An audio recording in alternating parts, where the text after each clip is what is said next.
アルファサイトさんはあまり今まで聞いたことがないっていうのが正直な気持ちでしたけども、ネットで検索すればすごくグローバルな会社だね、グローバルすぎてちょっと不安がありましたけども、話を聞く限りは、ローカルでも大丈夫なのかなという安心感が生まれましたね。最初に紹介いただいた案件は、外資のクライアント様が日本において設備投資をすると、建設工事を計画されていると、それに対して、建築にかかる専門性に関してサポートが必要というのがバックグラウンドでありました。日本でそういった建設投資のプロジェクトを成功するにあたっては、やはりグローバルなスタンダードとその日本のローカルの事情、それを両方うまくさせるというのは非常に重要なところであります。必要なマネジメントを支援するという私のなりわいにも合致しますし、それから日本でそういった設備投資をすることをそのことも支援できるというところでですね、これは私が非常に望む形での案件だなというところで、ぜひ対応させていただきたいというふうに考えた次第です。エキスパートと自分で自覚していたかというと、全くしておりませんでした。しかも人材業界にいるのに自分をエキスパートという認識はなくですね、ただインタビューで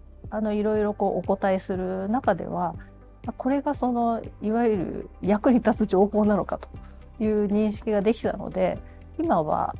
割と自信を持ってお受けできるようにはなってきたのかなと思います。予定の時間っていうのは大体30分とか1時間があるんですが、あっという間にその時間が過ぎてしまうっていうのがいつものフィーリングです。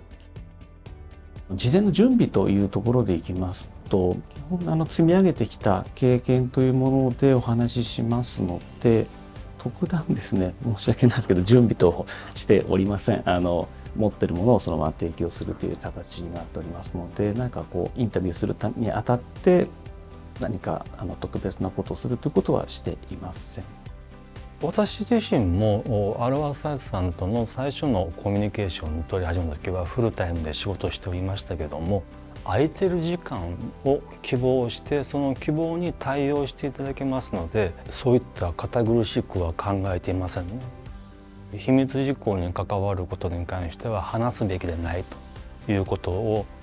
事前にお知らせいただいてますし、インターネット経由でちゃんと制約をしてますので、それが毎回クライアントが違う前に送られてきて、それを承認して納得した上でクライアントのインタビューに応じてますので、非常にコンプライアンス上はしっかりしているという印象を持ってます。アルファサイト様自身のコンプライアンスのお考えが非常に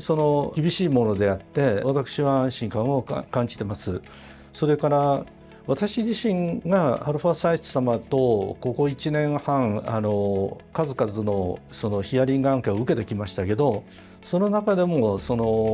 不安に思うようなことも一切なかったですし、安全性を非常に感じております。今の時代、ウェブ情報は誰でも取ることができる。それから最近出てきた IT ツールを使えば何らかしらの答えが返ってくる。ではなぜ私に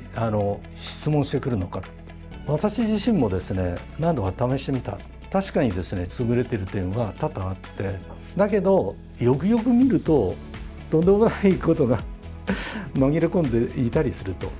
でそれがいわゆるね、真贋判定っていうか、実際にそれを体験しやっている人間に聞きに来る一番の価値っていうのは、本当にそれがリアルな